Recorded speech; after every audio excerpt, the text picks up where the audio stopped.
Ich glaube, ich muss jetzt zur Bank gehen und Geld abheben.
So, ich fange einfach einmal an mit der Agilität vom Motorrad. Also die Duke 97, genau wie ihre Vorgängerin, bauen halt extrem auf die Handlichkeit auf. Und so ist es dann auch bei dieser geblieben. Die Duke ist einfach ein ultra handliches Motorrad. Also mir kommt es persönlich jetzt nicht so vor, als hätte ich da ein 800 Kubik Motorrad. Also sie ist sehr einfach, leicht, handlich, spielerisch. Also eigentlich meiner Meinung nach so ein perfekter Allrounder. Wir werden vielleicht nachher noch in die Stadt reinfahren und schauen, wie sie sich so in der Stadt schlägt. Die Optik beim Motorrad, also für mich jetzt persönlich, super gelungenes Design, sehr nah an der Super Duke, was mir persönlich sehr gut gefällt. Das Einzige, was mir nicht gefällt, ist das Heck vom Motorrad, aber es ist bekanntlich ja immer so, dass die neuen Motorräder halt viele Design-Schwierigkeiten haben im Heck. KTM hat halt im Prototypen den Underseat-Auspuff gezeigt. Problem bei der ganzen Sache ist halt, jetzt ist er neben dem Motorrad. Also seitlich am Heck entlang. Da gefällt mir die Form vom Auspuff nicht. Genauso wie das Nummernschild, also die Nummernschildhalterung. Finde ich jetzt persönlich nicht so sexy. Aber wie gesagt, ich verzeih es der Maschine einfach, weil alles andere einfach ultra stimmig ist und es einfach ein Hammer-Motorrad ist. Und wenn wir eh schon bei der Optik sind, würde ich sagen, hauen wir jetzt einen kleinen Porn rein und ab geht die Post. Up in the air, I want you to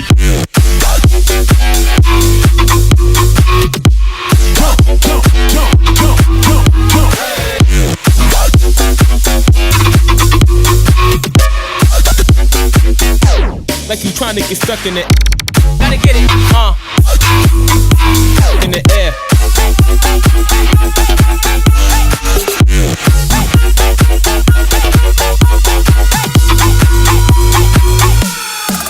Fahrwerk passt aber so wie es ist für den Autonormalverbraucher. Man kann es etwas zügiger angehen, man kann es aber auch ganz locker angehen. Fahrwerk macht beides mit. Nicht zu weich, nicht zu hart und macht einfach Laune. Also sehr vielseitiges Motorrad, das sehr, sehr viel Spaß macht.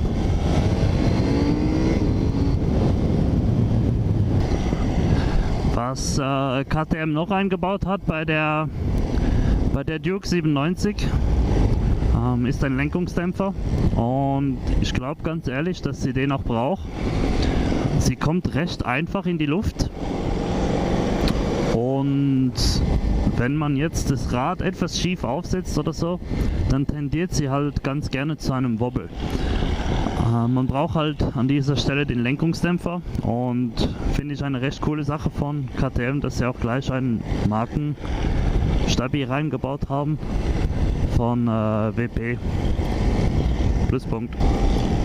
Was noch zum Fahrwerk gehört, sind die Reifen.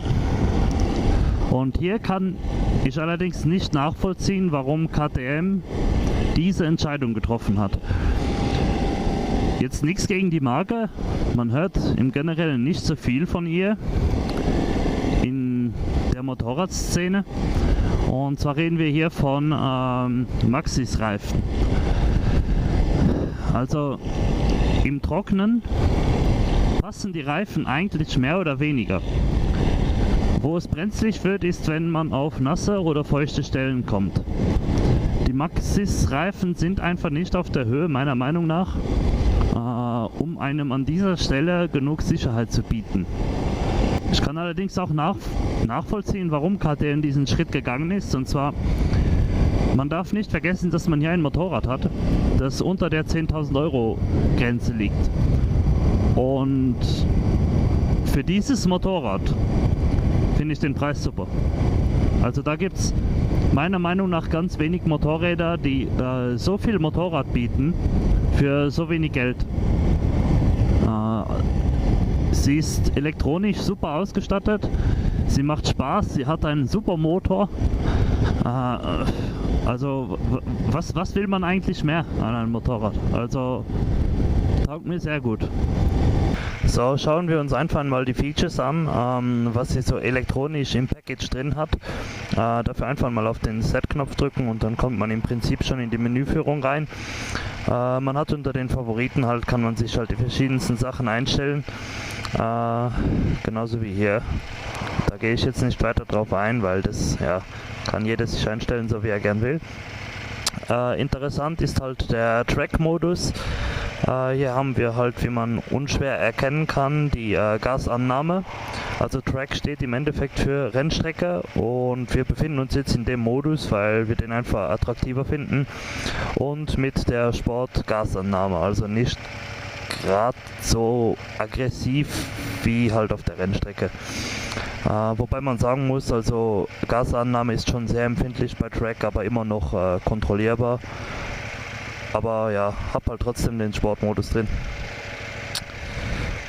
So, dann haben wir die interessanten Sachen. Wir haben die Anti-Wheelie-Kontrolle natürlich aus und wir haben einen Launch Control drauf, den wir eventuell nachher testen. Man Launch Control anmachen und loslegen. Jetzt kleiner Geheimtipp für die Leute, die das gerne probieren wollen. Legt den ersten Gang ein, den linken Fuß runter. Wir brauchen die Hinterradbremse, falls sie zu hoch kommt. Man gibt dann einfach Vollgas und muss halt ein bisschen die Kupplung am eher Ende des Schleifpunkts lassen.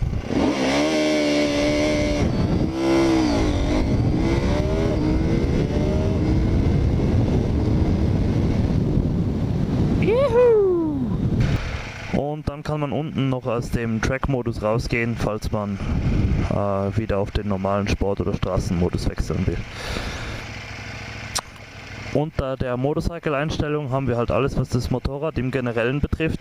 Hier haben wir halt die Motorcycle Traction Control, also die ganz normale Traktionskontrolle, und die MSR, also die Motor Slip Regulation, steht im Endeffekt dafür, wie viel Schlupf der Motor zulässt. Das bringt einem etwas beim Runterschalten und für sonst ist es eigentlich für nichts zu gebrauchen.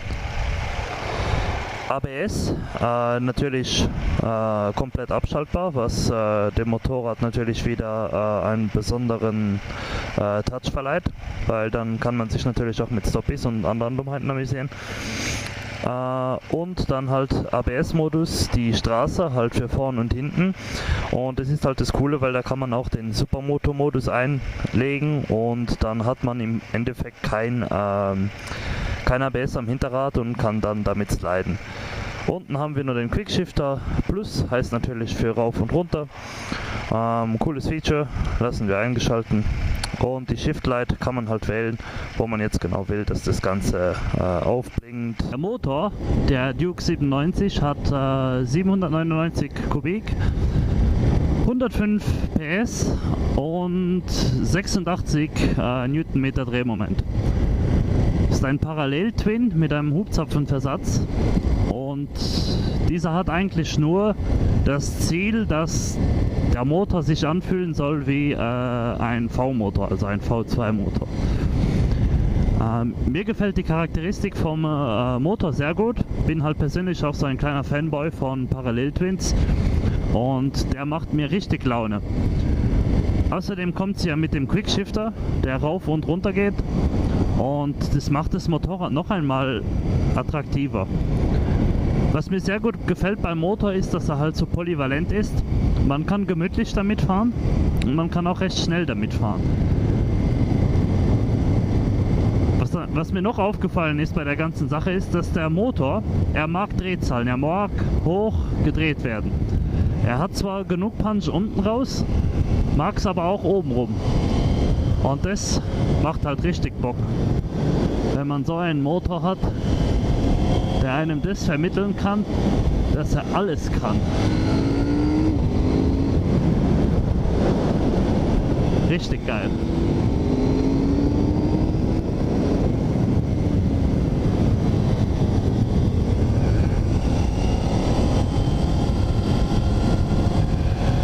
Also sie ist jetzt nicht die sparsamste, wobei das wahrscheinlich auch einfach daran liegen kann, dass man mit ihr spielen mag und halt so Gasstöße gibt, die einem halt einfach Laune machen, weil sie kann's und sie kann's gut, und das weiß jeder, der sie jetzt einmal Probe fahren wird. Also die macht richtig Laune.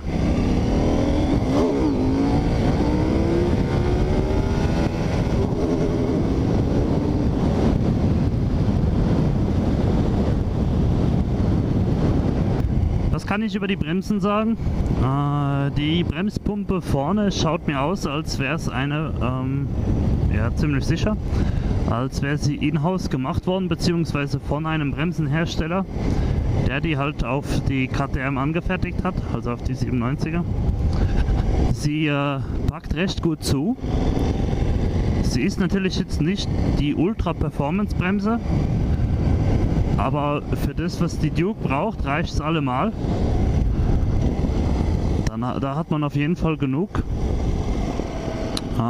Feeling an der Bremse ist auch sehr gut, also man kann das sehr leicht dosieren. Man kann schnell raufgreifen, ohne dass man halt gleich sich überfordert fühlt mit der Kraft, mit der Bremskraft.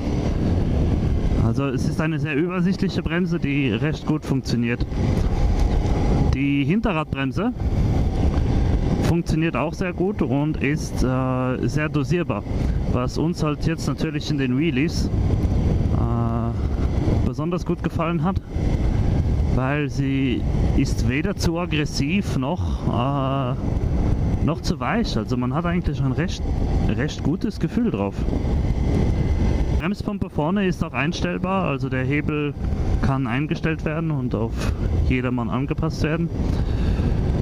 Mir gefällt natürlich auch, dass sie schwarz sind und nichts Chromiertes, was irgendwie so raussticht. Genauso mit dem Kupplungshebel ist auch einstellbar und das fühlt sich einfach im Generellen sehr geschmeidig und gut an. Tacho bei der Duke natürlich auch mega geil, weil TFT. Und auch hier muss ich wieder sagen, für die Preisklasse von Motorrad ein TFT-Display, genauso wünscht man sich das, oder? Er ist gut lesbar, wechselt von negativ auf positiv, also man hat den schwarzen Hintergrund für die Nacht und den weißen für unterm Tag und ist sehr gut ablesbar. Ich versuche jetzt einmal im Schatten zu fahren, um zu schauen, ob der Tacho dann umspringt. Garantie gebe ich keine drauf. Aber versuchen können wir es ja. Kann vielleicht noch ein bisschen nachhelfen. Ja genau, so schaut das schwarz aus. Natürlich schwarz, unterm Sonnenlicht, nicht mehr so gut lesbar. Aber macht alles einen guten Eindruck, alles gut ablesbar. Man hat die Ganganzeige drin, man hat die Uhrzeit drin, die Außentemperatur. Und dann halt noch ein paar Informationen, je nachdem wie man sich den Menü halt anlegt, den kann man sich ja selber personalisieren. 4 verschiedenen Modi, Regen, Straße, Sport und Track, steht für Rennstrecke. Insgesamt ein sehr geiles elektronisches Paket auf der Duke. Ja Leute, der Quickshifter funktioniert tadellos, sowohl im normalen Straßenverkehr als auf den etwas zügigeren Passagen. Das Einzige, was mir auffällt, ist, dass er also in der Blipper-Funktion beim Runterschalten, da ist er etwas ruppiger, beziehungsweise wir sind halt hier etwas weichere Blipper-Funktionen gewöhnt. Und er schaltet halt recht ruckartig runter.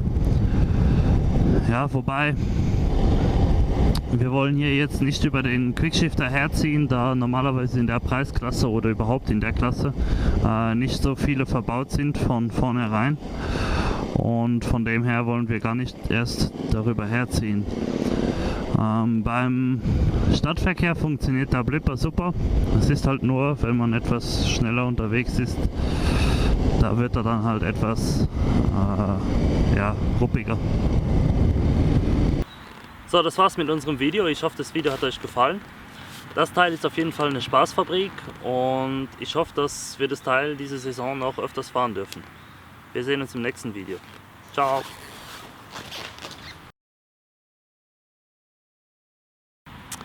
Falls jemand von euch sich entscheiden sollte, die 97er zu kaufen, macht mir einen Gefallen und denkt einfach bitte daran, im Katalog ein kleines Häkchen für die Lenkerendenspiegel zu machen. Meiner Meinung nach hat KTM einfach zu viele von diesen schrecklichen Spiegeln rumliegen. Das gibt's doch nicht.